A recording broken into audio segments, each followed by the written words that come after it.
click on the like button and then you will see a hype button. When you will click on the hype button, it will ask you to hype. So please hype. It is absolutely free of cost.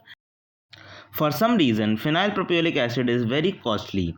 On Sigma, 5 gram cost around 2600 rupees, and on TCI it is much expensive.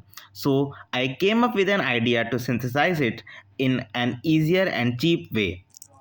The plan was to start with cinnamic acid, which is easily available, and form this Dibromo product. Then, by using alcoholic potassium hydroxide, forms phenyl propiolic acid by two consequent elimination reactions. This was just an experiment and therefore was done on a small scale. So, since I didn't had any bromine in hand, I had to prepare it. I did all my calculations according to 1 gram of cinnamic acid. So, I needed 1.08 grams of bromine. So, to prepare it, I took 1.75 grams of potassium bromide in a test tube and dissolved it in water. Then I added some dilute sulfuric acid to it.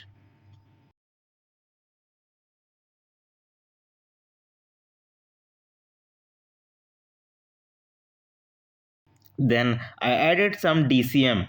The solution is so dense that DCM is floating on top of it. Now I added 30% hydrogen peroxide.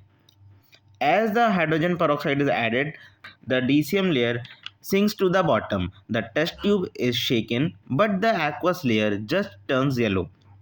Either hydrogen peroxide is not successful in liberating bromine, or my hydrogen peroxide has expired. I shook the test tube to dissolve the bromine into DCM. So I took some potassium bromate, dissolved it in small amount of water and added into it into small portions. A lot of bromine was released, which on shaking dissolved into dichloromethane.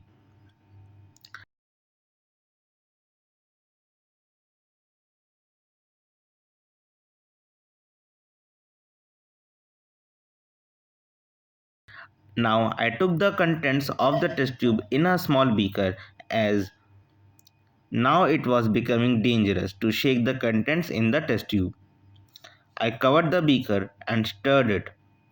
Since it was swimming a lot, I placed it into an ice bath and added more potassium bromate in small portions until more bromine was released. Then I added a little of potassium bromide. In this, little excess of bromine will be formed than required. I then poured the contents into a separatory funnel and collected the lower DCM layer into a vial and stoppered it.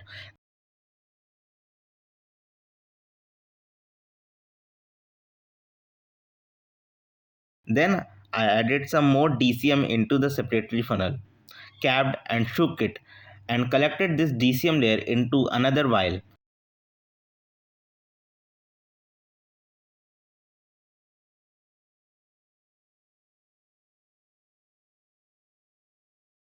Then I added some more DCM, capped, shaked, and decanted the lower layer into the second layer, and now the aqueous layer was discarded. Now in a 50 ml round bottom flask, I took 1 gram of cinnamic acid, then I poured in 4 ml of glacial acetic acid. Then I added a magnetic bead and stirred it. I then added the bromine in DCM all at once, stoppered and stirred it. After some time, the color of bromine disappeared, meaning all the bromine had reacted.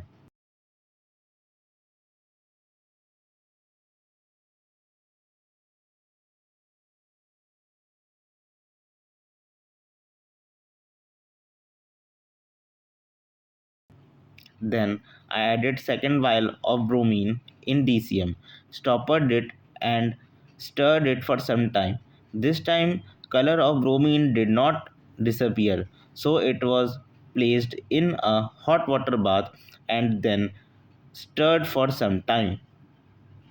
Still the mixture has this yellow color, meaning that Our bromination is complete. It was further heated to evaporate the bromine and DCM when the contents turn colorless. When the contents turn colorless, now I added some distilled water to it and took out the magnetic bead with a bead picker. It was then cooled in ice bath to precipitate maximum amount of product. It was then filtered off and dried in a desiccator. The yield of the dried product is 1.2 grams, which is just 57%. It should have been around 100%. Maybe the compound is partially soluble in water, due to which yield is less. Now for the second reaction, that is the elimination reaction, I took 1 gram of potassium hydroxide in a round bottom flask and added 4 ml of ethanol to it, swirled it to dissolve and added the Dibromo product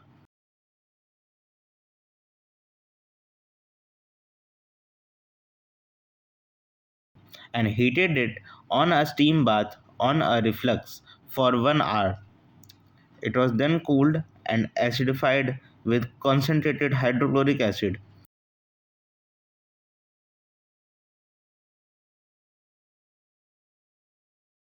Then the alcohol was distilled off on a steam bath, then cooled and some distilled water was added.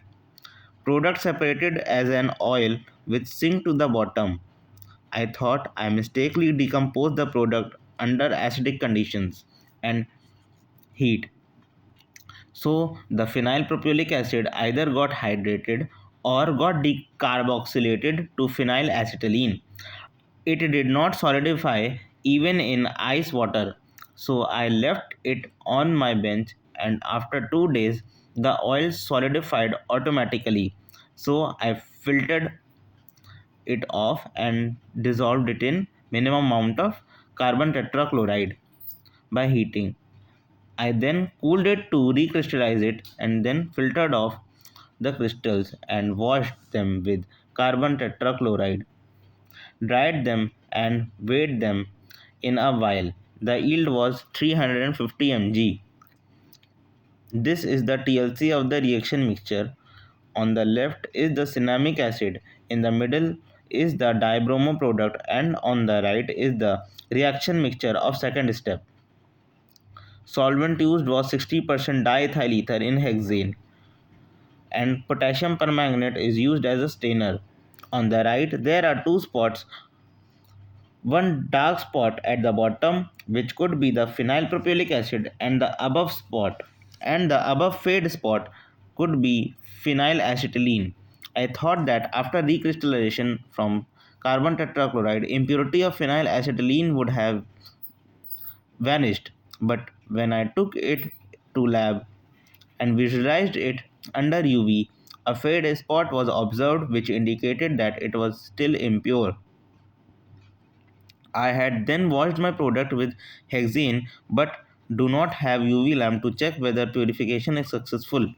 I would like to remake it again but with higher yields and purity. But once I get a UV lamp so that I can monitor the reaction. Please help me financially so I could buy a UV lamp for TLC. PayPal details are given in description. Also please like, hype, subscribe and share.